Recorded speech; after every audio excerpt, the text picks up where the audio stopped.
नमस्कार, स्वागत है एलएनएम नोट्स में। तो इस वीडियो में हम लोग बात करने वाले हैं लॉगरिथमिक डिक्रीमेंट इन डैम्प्ड हार्मोनिक ऑसिलेटर। हम लोगों ने फोर्स हार्मोनिक ऑसिलेटर तक बहुत सारा जो है वो टॉपिक कवर कर लिया है। डैम्प्ड ऑसिलेशन में एक टॉपिक ये बचा हुआ था जिस पे शॉर्ट क्वेश्चन जो है वो पूछ लिया जाता है, इसीलिए जो है इसको आज कवर करवा दिया जा रहा है। कंप्लीट करवाने के बाद हम लोग आगे जो भी टॉपिक हम लोगों का बचा हुआ है, कपल्ड ऑसिलेशन बचा हुआ है, कपल पेंडुलम कहिए, या फिर अब जो है वो कंपाउंड पेंडुलम बचा हुआ है, फिर इलेक्ट्रिकल ऑसिलेशन बचा हुआ है, ये सारा चीज़ उसके बाद हम लोग धीरे धीरे डिस्कस करेंगे। तो हम लोग बात करते हैं, छोटा सा टॉपिक है, एक पेज का नोट्स है, मतलब एक पेज से थोड़ा कम ही है, आपके ऊपर है, लिखने के ऊपर है, ठीक है। तो सबसे पहले हम लोग बात करते हैं कि लॉगरिथमिक डिक्रीमेंट करता क्या है। तो लॉगरिथमिक डिक्रीमेंट जो है वो मेज़र करता है उस रेट को जिस रेट से एम्पलीट्यूड ख़त्म हो रहा है, जिस रेट से एम्पलीट्यूड ख़त्म हो रहा है उसको मेज़र करता है लॉगरिथमिक डिक्रीमेंट, ठीक है। तो डिस्प्लेसमेंट डैम्प्ड ऑसिलेशन के केस में, क्योंकि ये डैम्प्ड ऑसिलेशन का टॉपिक है, तो क्योंकि जस्ट ही अभी फोर्स ऑसिलेशन का टॉपिक कंप्लीट हुआ है, तो उसके हिसाब से नहीं चलना है। जो भी हम लोगों ने डैम्प्ड ऑसिलेशन में डैम्प्ड हार्मोनिक ऑसिलेटर के केस में जो भी इक्वेशन निकाला हुआ है उसके हिसाब से अब चल रहा है। तो ये जो हमारे पास है डिस्प्लेसमेंट बराबर हम लोगों ने इतना लिखा हुआ था डैम्प्ड ऑसिलेशन के केस में। अगर आप लोगों ने याद नहीं है तो उसको जाके एक बार चेक कर लीजिएगा, या फिर आपने अगर नोट किया हुआ है तो उसको देख सकते हैं, ठीक है।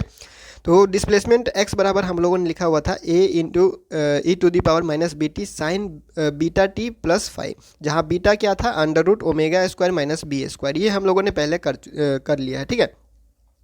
जहाँ पे ये ए क्या है, एम्पलीट्यूड है, जो कि इस एक्सपोनेंशियल पावर से क्या कर रहा है, इस एक्सपोनेंशियली जो क्या कर रहा है, डिक्रीज़ कर रहा है। क्योंकि एक्सपोनेंशियल जो है वो पावर उसका नेगेटिव है, इसीलिए वो क्या कर रहा है, डिक्रीज़ कर रहा है ये एम्पलीट्यूड। अब हम लोग जो है वो हम लोगों को जो है वो लॉगरिथमिक डिक्रीमेंट निकालने के लिए या लॉगरिथमिक डिक्रीमेंट देखने के लिए हम लोग क्या करते हैं, दो सक्सेसिव एम्पलीट्यूड लेते हैं और उसका रेशियो निकालते हैं। दो सक्सेसिव एम्पलीट्यूड लेते हैं, उसका रेशियो निकालते हैं। सक्सेसिव एम्पलीट्यूड कहने का मतलब यहाँ क्या है कि एक एम्पलीट्यूड के जस्ट बाद जो दूसरा एम्पलीट्यूड होता है, एक एम्पलीट्यूड के जस्ट बाद जो दूसरा एम्पलीट्यूड होता है, वही जो उसी केस में जो हम लोग यूज़ करते हैं सक्सेसिव एम्पलीट्यूड, उसी को हम लोग बोलते हैं, ठीक है। सक्सेसिव एम्पलीट्यूड का मतलब हुआ एक के बाद जस्ट जो दूसरा एम्पलीट्यूड होगा, पहला एम्पलीट्यूड के बाद जो जस्ट जो दूसरा एम्पलीट्यूड होगा उसी को हम लोग सक्सेसिव एम्पलीट्यूड ऐसे करके यूज़ करते हैं, ठीक है। तो हम लोगों ने दो सक्सेसिव एम्पलीट्यूड लिया है, ए एन और ए एन प्लस 1, जहाँ n जो है वो आप अपने हिसाब से जो है बदल सकते हैं, अपने सिचुएशन के हिसाब से। n के जगह पे 1 रखिए, 2 रखिए, जैसे आप लोग ले रहे हैं। तो हम लोग को फ़िलहाल दो ही एम्पलीट्यूड से काम हो जाएगा, क्योंकि हम लोग को रेशियो निकालना है। तो एक जो है वो दूसरे के साथ जो रेशियो निकालना है, तो हम लोगों को यहाँ सिर्फ दो यहाँ एम्पलीट्यूड का काम है। तो हम लोगों ने दो एम्पलीट्यूड लिया है। पहला एम्पलीट्यूड है an, दूसरा एम्पलीट्यूड है an प्लस 1, ठीक है।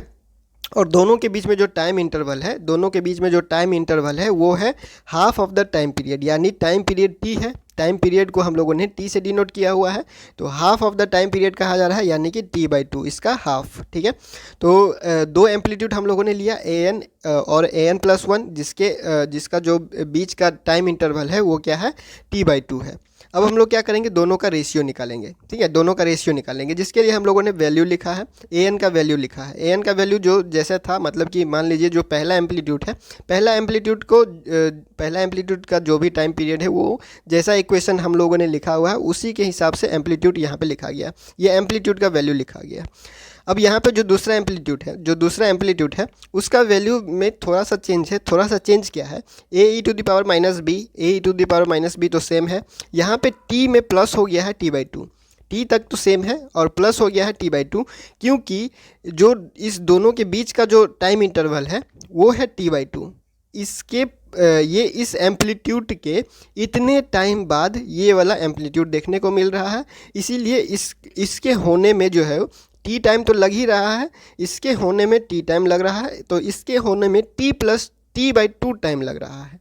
इसीलिए जो है वो इसका इक्वेशन में t/2 जो है वो प्लस हो गया है। दोनों का रेशियो निकालेंगे और दोनों को मतलब डिवाइड करेंगे। तो डिवाइड करने के जो भी वैल्यू है हम लोगों ने यहाँ पे लिख दिया है। वैल्यू लिखने के बाद सिंपल सा कैंसिलेशन है, सिंपल सा इक्वेशन सिंप्लीफिकेशन है, हम लोग कर लेते हैं।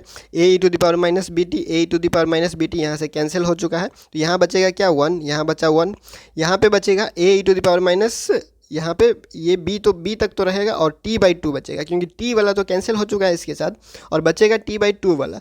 तो E to the power minus t/2 और b जो है यहाँ पे बचा हुआ है और माइनस है नीचे है, इसको ऊपर ले जाएंगे तो प्लस बन जाएगा, इसको ऊपर ले जाएंगे तो प्लस बन जाएगा।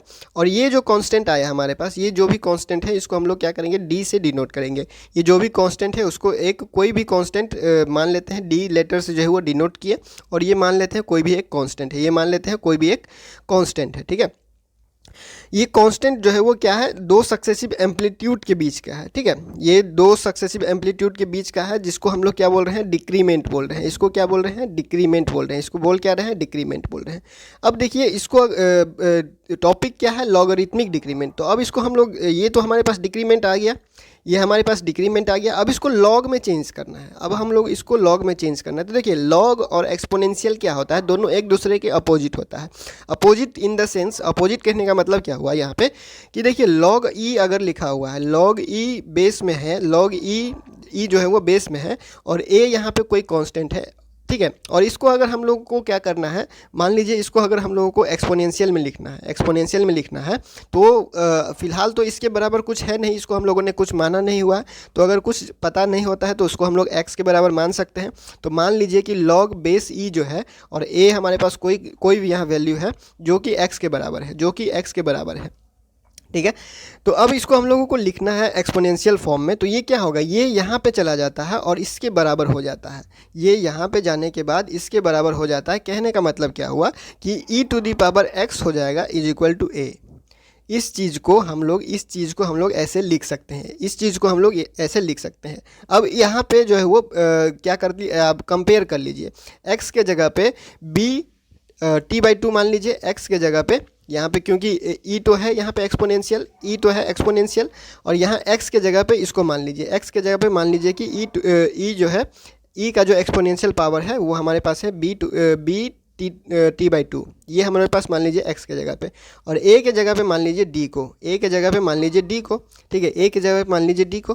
तो हम लोग इसको यहाँ पे ऐसे लिख सकते हैं, लॉग ई तो है हमारे पास, ठीक है, लॉग ई ऐसे लिख सकते हैं। और ए के जगह पे हम लोगों ने क्या कहा, डी को मानने के लिए, तो ए के जगह पे डी लिख दीजिए, और एक्स के जगह पे जो भी है हमारे पास, एक्स का वैल्यू ये है क्या है, B into t/2, b into t/2। तो उसी चीज़ को हम लोगों ने लॉग के रूप में ऐसे लिख दिया है, लॉग के रूप में इसको लिख दिया है।